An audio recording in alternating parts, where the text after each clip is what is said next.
Celebrando a Estado da Ucrânia, discurso presidencial. Dear Ukrainians, dear Ukrainian women, on July 15th, we celebrate an important day, the day of our statehood, the day of the baptism of Kievan Rus Ukraine. This day is about connection, about all the stages of our state building and what unites dozens of generations. Those who lived on this land 1,000 years ago, and those who live now. A bridge through the ages, which stands on 3 unyielding pillars.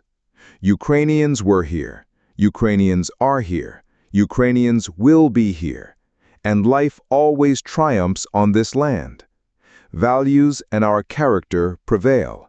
The best in our people who, despite the war, tears, and pain, have preserved their humanity. They take care of each other, which means they take care of their state. And this is proven by thousands of our fates, thousands of our stories, about surviving, about what is in the heart of everyone, no matter who you are, a warrior, a teacher, a musician, a drone developer, or a president. These are stories about our days, nights, and mornings, about the night at zero, which is described by a soldier. They are pressing, coming from everywhere. We stand and endure. We read the news about the shelling of peaceful cities. What can I say?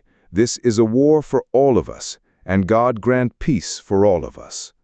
And this post is being read at night in the subway by a young mother with her daughter in her arms. And the little one is looking around so attentively, as if she wants to remember everything, to someday tell her children about these nights in the subway, about this pinnacle of the human spirit, when Grandpa inflates a mattress for 3 grandchildren, gently covers them with a blanket, and hears, "Grandpa," and the cartoon, pulling out a tablet, says, "Of course, the Cossacks, how could it be without a cartoon?" And next to it, people settle down next to each other in sleeping bags, on the hard floor, but with the same hardness inside, with firmness to overcome this night. And throughout such a night, on platforms, in parking lots, in shelters, in corridors, in bathrooms, phones flicker by the dozens, with notifications. It's flying, the air defense is working, stay in shelters, and we stay to remain Ukrainians. In our state, on our land, to see the sunrise, and despite everything, to say to each other, "Good morning." And we always have faith that this will happen. This has been the case for centuries, both in Rus and in Sich, in all eras, no matter what enemy, from whatever side they come, nothing hostile, takes root in this land and does not establish roots here. And Ukraine remains, it remains itself, and morning inevitably comes. And although you want to sleep a little longer, you find the strength and get up. You write to your loved ones. You rejoice when everything is fine. You read the post of that same soldier. "We have recovered. We have a couple of hours to catch our breath." And someone is writing, "We have a few urgent needs." You throw out a call for donations and go out on the street. On this morning, walking through the city, your city, you see your people around you.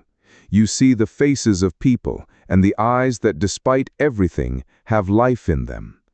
You see how, despite everything, cafes are opening, how transport is running despite everything, and you understand a state is people. Their strength, resilience, sincerity, their light.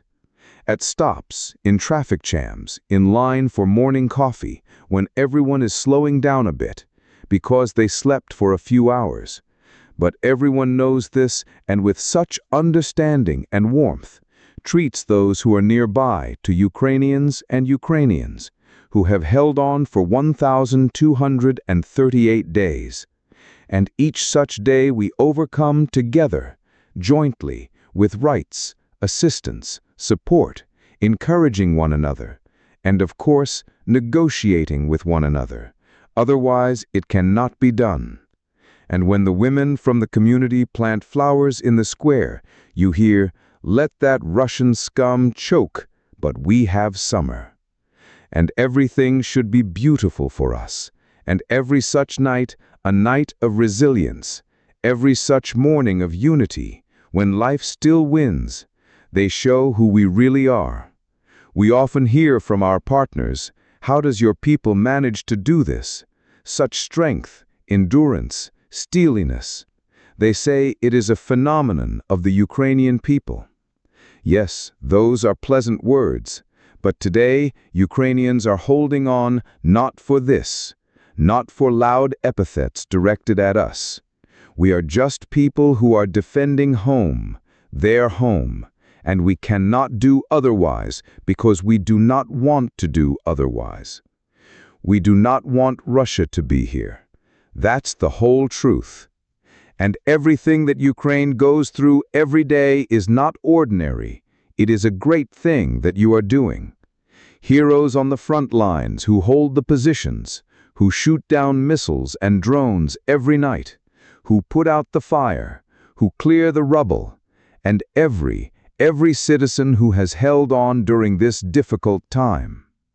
I thank you, millions of Ukrainians, millions of characters that make up our state, our people, our history, and the path from the baptism of Russia, of Ukraine to today. The day of our statehood and the experience of each generation that helps us today to hold on, to believe in ourselves, to believe in Ukraine, to believe that we can. For Ukrainians were here, Ukrainians are here, Ukrainians will be here. On Statehood Day, dear citizens, on the day of the baptism of Russia and Ukraine, Slava Ukraini.